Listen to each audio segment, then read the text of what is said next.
2024 को हमारे सदर मुमलिकत ने ग्रीन पाकिस्तान इनिशिएटिव में फैसले कर दिए, जिनका कोई भी पानी के फैसले की या डेवलपमेंट के फैसले की जिनका कोई भी अप्रूवल नहीं है आज तक, ना CCI ना इकोनॉमिक CCI से या एक्निक से या दूसरे इदारों से। तो अगर सदर पाकिस्तान जो सरबराह मुमलिकत हैं वो अफवाज पाकिस्तान के हेड हैं, वो भी मावराए आइन फैसले करेंगे और जो स्कीमें या जो अभी आइन में दर्ज जो प्रोसीजर लिखा है उसको बाईपास करके बनाएंगे, तो यकीनी तौर पे अब या तो आइन को साइड में रख दें और नए सिरे से सोचें। तो इस किसी जनरल के या किसी दूसरों के साए तले तो हम इस फेडरेशन में शामिल नहीं हुए हैं।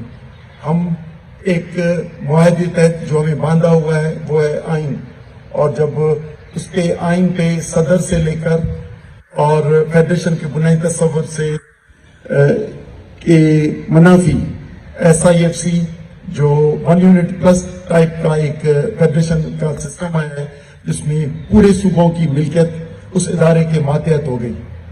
तो हम क्या समझें कि हमारे तहफ़्फ़ुज़ के जो इदारे हैं वो उनको ये माल चाहिए, ये समंदर चाहिए, इस पे फैसले तो मेरा ख्याल है कि मुल्क और क्राइसिस में जाएगा।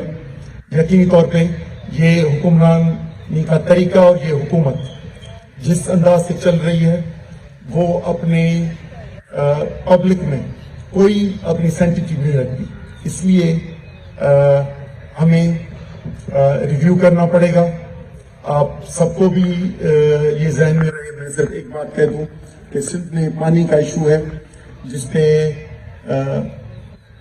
ग्रीन पाकिस्तान इनिशिएटिव के मीटिंग में सदर आसिफ जरदारी ने जाके फैसले किए हैं जिनकी कोई परमिशन नहीं आई, जिसके लिए सिंध में अभी बहुत तेजी से पब्लिक में जो है नाराजगी है और सड़कों पे आ गई है।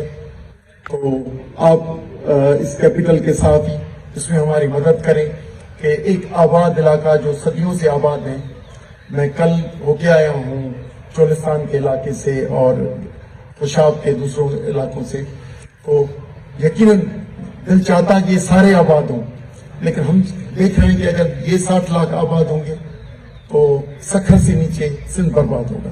तो इस में भी बहस की जरूरत नहीं है। हमें जो बचाएगा सुप्रीमेसी ऑफ कॉन्स्टिट्यूशन ही बचा सकता है।